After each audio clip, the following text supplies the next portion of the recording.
गई और उनका निजी नुकसान हुआ और इस संबंध में वो सूचना के अधिकार का सहारा लेते हैं और सहारा लेके वो अपने आप को निर्दोष सिद्ध करते हैं, अदालतों में भी और जांच और विभाग में भी। इस क्षेत्र में मैं निजी रूप से जानता हूं कि बड़े जज भी शामिल हैं जो इस तरीके का सहारा लेते हैं। दूसरे तरीके के लोग हैं कि सूचना का अधिकार पर जानकारी निकाल के अपना निजी लाभ साधते हैं। उनको देश से कोई लेना देना नहीं होता, उनको उनको समाज से कोई लेना देना नहीं होता, उनको केवल मतलब होता है कि कैसे जानकारी निकाली जाए और कैसे उस अधिकारी को जो उस जानकारी से फंस रहा है, कर्मचारी को बताया जाए और उससे धन या दूसरे तरह के लाभ लिए जाएं। तो इस विषय पर थोड़ा-सा मैं और आगे बात करूँगा। अब तीसरा तरह के जो लोग हैं, वो ये हैं कि हमारे देश में जैसा कि सुप्रीम कोर्ट बार-बार कहती है कि भ्रष्टाचार इस देश को दीमक की तरह चाट रहा है। ये बात कुछ लोगों के मन के अंदर तक चुभा है और वो लोग इस क्षेत्र में भ्रष्टाचार रोकने के क्षेत्र में निष्ठा से अपने अपने जेब काट के, अपने परिवार का खर्च में कटौती करके भ्रष्टाचार बाहर निकालते हैं, अदालतों में जाते हैं, ऐसे अधिकारी कर्मचारियों को दंडित कराते हैं और भ्रष्ट लोगों के बीच एक मैसेज जाता है कि आप गलत कर रहे हैं, अब इस तरह का हमको नहीं करना चाहिए। यद्यपि सूचना का अधिकार लागू होने के बाद मेरी समझ से कुछ हद तक तो भ्रष्टाचार का स्वरूप बदला है और कुछ भ्रष्टाचार पर लगाम भी लगा है। अब अब हम लोग आज बात करने पर जो काम कर रहे हैं लोग, ये मैं बात जो पहले और तीसरे नंबर के जो लोग हैं, मैं दूसरे नंबर के जो लोग होते हैं, जो अपना निजी लाभ साधते हैं, मैं उनके लिए ये बातें नहीं कह रहा हूँ। मैं ये बात कह रहा हूँ जो पहले तरह के लोग हैं और तीसरे तरह के लोग हैं, उनके लिए। देखिए, ये आप थोड़ा-सा समझिए कि सूचना के अधिकार के क्षेत्र में आप काम करके असल में कर क्या रहे हैं? देखिए, हमारे ग्रुप में सुरेश मौर्य जी जुड़े हैं। मैं इनसे बात भी हुई है, मैं इनको जानता हूँ। ये क्या कर रहे हैं, इनके क्षेत्र की जो चीजें हैं, उसको ये सूचना के अधिकार पर बाहर निकालते हैं और बाहर निकाल के क्या करते हैं, जितनी अपनी क्षमता है, इस क्षमता के आधार पर भ्रष्टाचार समाज से मिटाने की पूरी चेष्टा कर रहे हैं। मैं ये पूछता हूं आपसे कि क्या खतरा हमारे देश को दूसरे देशों से है? क्या खतरा केवल बॉर्डर पर है? क्या खतरा हमारे देश के अंदर नहीं है? क्या ये भ्रष्टाचारी हम में से बहुत से लोग, जैसे जैसे मेरे मित्र हैं देवेंद्र जी, मान लीजिए कादरी जी की बात करता हूं, बिहार से है ये कादरी जी जहां बैठे हैं बिहार में, क्या हमारे मध्य प्रदेश, छत्तीसगढ़ में कोई भ्रष्टाचार होता है और उसका असर ये कादरी जी पर नहीं पड़ेगा? जानते हैं लेकिन निश्चित पड़ेगा। यदि भ्रष्टाचार छत्तीसगढ़, मध्य प्रदेश में रोक दिया जाए, तो इसका कहीं न कहीं असर बिहार में बैठे एक मेरे मित्र पर भी होता है। थोड़ा-सा आप समझिए इस बात को कि भ्रष्टाचार निकाल के एक आरटीआई कार्यकर्ता असल में करता क्या है? क्या करता है वो? सेना का एक सैनिक जो बॉर्डर पर हमारे देश की रक्षा कर रहा है, उसको सरकार क्या देती है? वेतन देती है। यद्यपि वो अपने जान पर खेल रहा है, ये सच बात है, जीवन उसका खतरे में है, लेकिन उसको एक वेतन मिलता है, उसको और फैसिलिटी मिलते हैं, प्रमोशन मिलता है, इंक्रीमेंट मिलता है, लेकिन एक आरटीआई कार्यकर्ता को क्या मिलता है? आप सोचिए जरा सा, जो सचमुच के आरटीआई कार्यकर्ता हैं, वो तो जो ₹10 का आवेदन लगाते हैं, उसमें भी ₹10 उनका निजी खर्च होता है। और कई बार मैं कई ऐसे आरटीआई कार्यकर्ताओं को जानता हूं जो लाखों रुपए, कई लाख रुपए सूचना आयोग से फाइन करा के उस भ्रष्ट अधिकारी कर्मचारी से पैसा वसूलवा के राज्य सरकार के खजाने में जमा करा चुके हैं। कई ऐसे लोगों को जानता हूं जो कोर्ट जाते हैं, कोर्ट से ऑर्डर कराते हैं, ऑर्डर करा के उस अधिकारी पर कार्रवाई होती है और कई तरह के राज्य सरकार को लाभ मिलते हैं।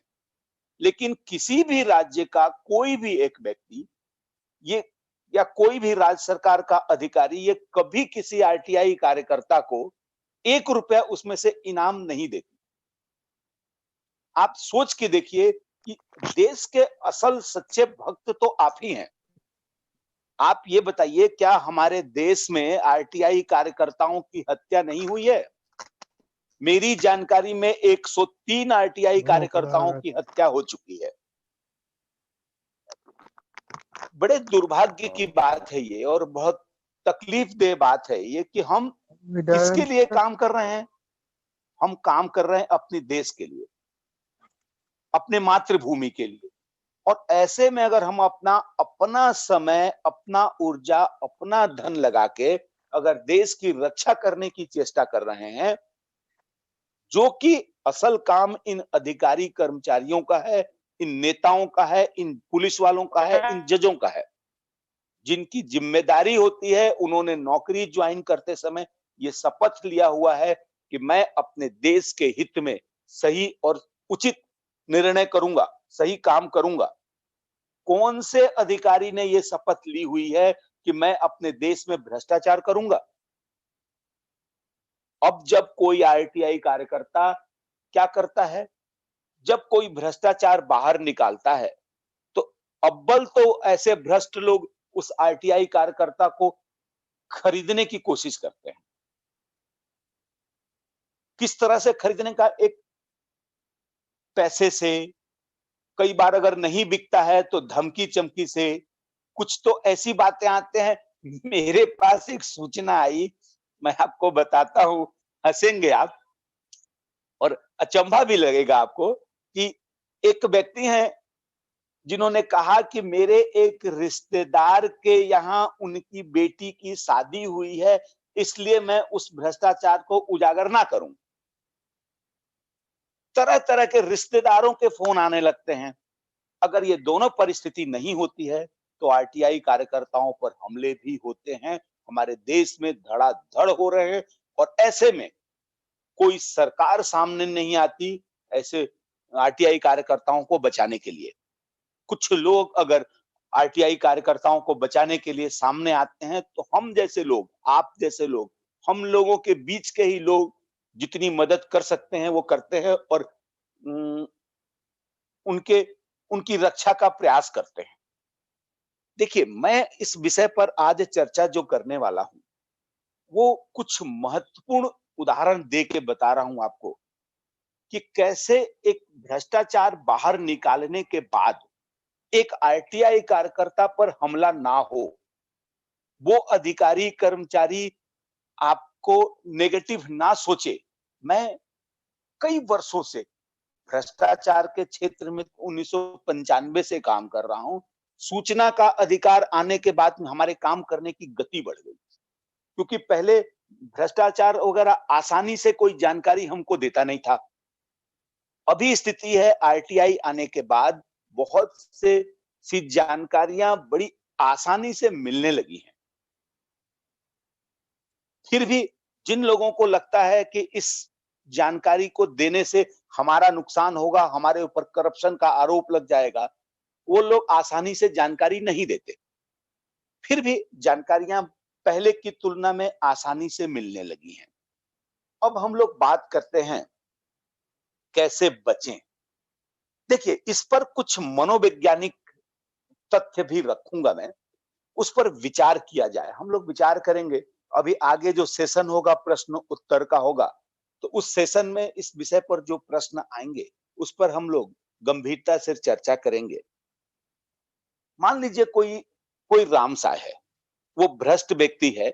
आप सूचना के अधिकार पर जानकारी निकालते हैं, तो हमारे ज्यादातर मित्र जो एक बड़ी गलती करते हैं वो ये कि उस अधिकारी को जताते हैं कि तुम्हारा भ्रष्टाचार हमने पकड़ लिया, अब तुम्हारा भ्रष्टाचार हमारे हाथ में है तो हम तुमको जेल भिजवाएंगे, हम तुमको नौकरी से बर्खास्त कराएंगे, हम तुम्हारे ऊपर कार्रवाई कराएंगे।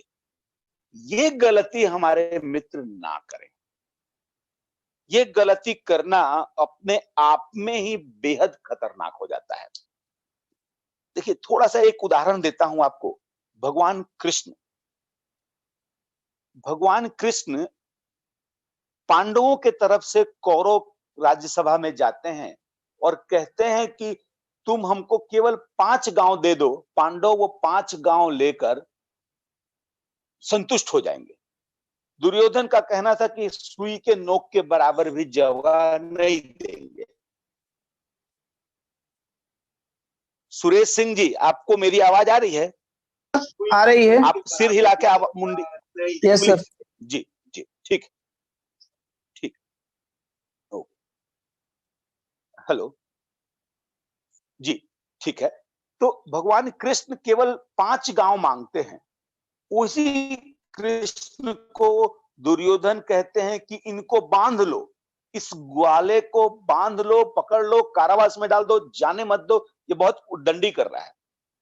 वही कृष्ण जब महाभारत का युद्ध शुरू हो जाता है और अंतिम समय में दुर्योधन बिना वस्त्र के अपनी मां के पास जा रहे होते हैं, तो यही कृष्ण उनको समझाते हैं कि इतने बड़े हो गए तुम और बिना कपड़े की मां के पास जाओगे, थोड़ा सा में कुछ लपेट लो, थोड़ा सा शरीर का जो सबसे महत्वपूर्ण अंग है वहां कुछ लपेट लो, लपेट के जाओ। मैं कह रहा हूं कि ऐसा ही पॉलिटिक्स, ऐसा ही गेम इन भ्रष्टाचारियों के साथ करना है आपको। कभी भी आप उनको मुंह से बोलकर नाराज मत करिए, भ्रष्टाचार निकाल।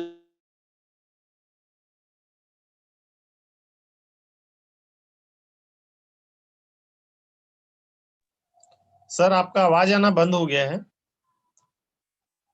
मिश्रा जी। आवाज एकदम कट गया। नेटवर्क इशू है सर। उनके पास नेटवर्क इशू है क्योंकि हम पूरे सभी साथी म्यूट हैं और ऐसी कंडीशन में आवाज स्पष्ट होनी चाहिए। सर जुड़ गए लग रहा है। म्यूट करिए दोबारा। मिश्रा जी अनम्यूट करें प्लीज। हेलो जी जी सर। बाकी मित्रों को आप म्यूट कर दिए क्या? हाँ सर, सब म्यूट है। अच्छा, ठीक। अपना साल आरंभ करें। जी सर। जी जी, ठीक है जी। तो आप कभी भी जो भ्रष्ट है उसको मुंह से ना कहे कि आप भ्रष्टाचार किए हो, हम आपको बर्खास्त कराएंगे, जेल में जाएंगे। आप हमेशा कहिए, उसको एहसास करा दीजिए। ये अपराध का मनोविज्ञान भी है कि आप उसको बताइए, उसको समझाइए कि देखो आपने यहां पर तो ये गड़बड़ी कर दी ना, क्या ये देश अपनी मां नहीं है? क्या हम अपने मां से गद्दारी कर सकते हैं? उसको कभी भी रूट अंदाज में गाली देके गंदे तरीके से कभी मत अपमानित करिए।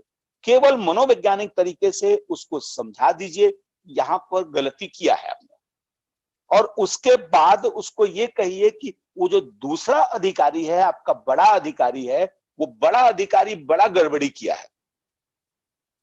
और तब आप मीठा बोल के, अच्छा बोल के, लेकिन कागज में हमेशा उसके खिलाफ और बड़ी कार्रवाई करिए। कागज से कभी भी कंसीडर मत करिए। असल में ये भ्रष्टाचारी करते क्या हैं, आपको जब प्रलोभन देते हैं और आप उनको अपमानित करते हैं, तब उस परिस्थिति में वो उसी पैसे को एक हार्डकोर क्रिमिनल को देके आपके ऊपर हमला करा देता है। लेकिन आपको अगर प्रेम पूर्वक अगर वो पैसा लौटाते हैं, मैं अपने जीवन में 12 से 13 बार ये काम कर चुका हूं, उनका पैसा सम्मान पूर्वक उनको लौटवा चुका हूं और कभी उनको अपमानित नहीं किया। एक अधिकारी तो मोटा पैसा लेके आए थे, मैं उनको अपने घर में नाश्ता करवाया, चाय पिलवाया और उनको हाथ जोड़ के विनती किया कि ये पैसा आप किसी बड़े वकील को दीजिए और वकील आपका कोर्ट से केस जीत जाएगा। लेकिन आप प्लीज मेरे साथ मत दीजिए, आप मुझे मत दीजिए ये पैसा, वकील को दीजिए, वकील आपका ये आपको ठीक करेगा। दूसरा तरीका है वो ये कि कभी भी किसी भ्रष्ट व्यक्ति के ऊपर पीठ पीछे भी उसको अपमानित करने वाले शब्द मत कहिए। जब आप भ्रष्टाचार बाहर निकालते हैं तब ऐसी परिस्थिति में आप अपने आप को, अपना परिवार, अपना नाता रिश्ता बहुत सेफ और सुरक्षित कर लीजिए। आप ये कभी मत सोचिए कि दुश्मन कमजोर है, दुश्मन कमजोर होता ही नहीं। जो एक भ्रष्ट व्यक्ति आपको 5-10 लाख रुपया देके खरीदना चाहता है, इस पैसे से वो किसी को पिस्टल देके खरीद के आपको गोली मारवा सकता है। तो अपने परिवार को, खुद को ऐसे परिस्थिति में मत लाइए जो उसके पहुंच के आसान हो, जहां वो आसानी से पहुंच सके और आपके ऊपर हमला कर सके। यदि आप उसके मन में किसी प्रकार से अपने प्रति श्रद्धा और सम्मान उपजा पाएंगे तो वो आसानी से हमला जैसी परिस्थिति नहीं करता, आसानी से हमला नहीं करता। तीसरी बात, जब आप किसी मामले को उठाते हैं तो कोशिश कीजिए कभी कि उसको बीच में मत छोड़िए। सूचना के अधिकार पर जानकारी निकला, आप केवल पेपर में, मीडिया में देके उसको खत्म मत करिए। उसको निश्चित रूप से कोर्ट तक, थाना तक, नहीं होता तो अदालत तक, और कोशिश करिए कि आप बड़ी अदालत तक भी जाएं। एक भी केस यदि आप बीच में छोड़ते हैं किसी परिस्थिति से जिसमें करप्शन स्पष्ट रूप से दिख रहा है, तो वो आपका खुद का मनोबल भी तोड़ेगा। और एक केस में यदि आप कंसीडर कर लेते हैं तो जो अपराधी होगा, जो भ्रष्ट होगा, वो दूसरों को भी बताएगा कि देखो मैंने इस तरह से मैनेज कर लिया, आप भी कर लो, और यही पैटर्न चालू हो जाएगा। तो मैं समझता हूं कि आपका जो काम है सूचना के अधिकार के क्षेत्र में, वो निश्चित रूप से एक देश के प्रति बलिदान जैसा है, बलिदान देने जैसा है। और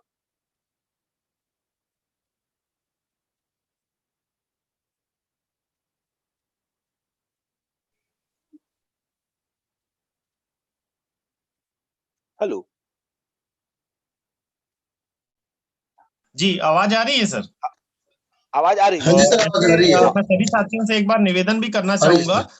39 मिनट्स हो चुके हैं, तो अगर ये कार्यक्रम वापस एक बार बंद होता है तो सभी साथी वापस जुड़ जाएं, ज्वाइन कर लें जैसे वो जुड़े हैं उसी तरीके से, क्योंकि इसके बाद जो हम प्रश्नोत्तरी लेंगे वो ज्यादा महत्वपूर्ण होगी। जी सर, आप कंटिन्यू करें सर जब तक। जी जी जी जी जी, ठीक है, धन्यवाद। देखिए, ये आरटीआई कार्यकर्ताओं का जो असल काम है ना, वो देश का स्वरूप बदलने का है, अपने दम पर, बिना कुछ प्राप्त किए, बिना कुछ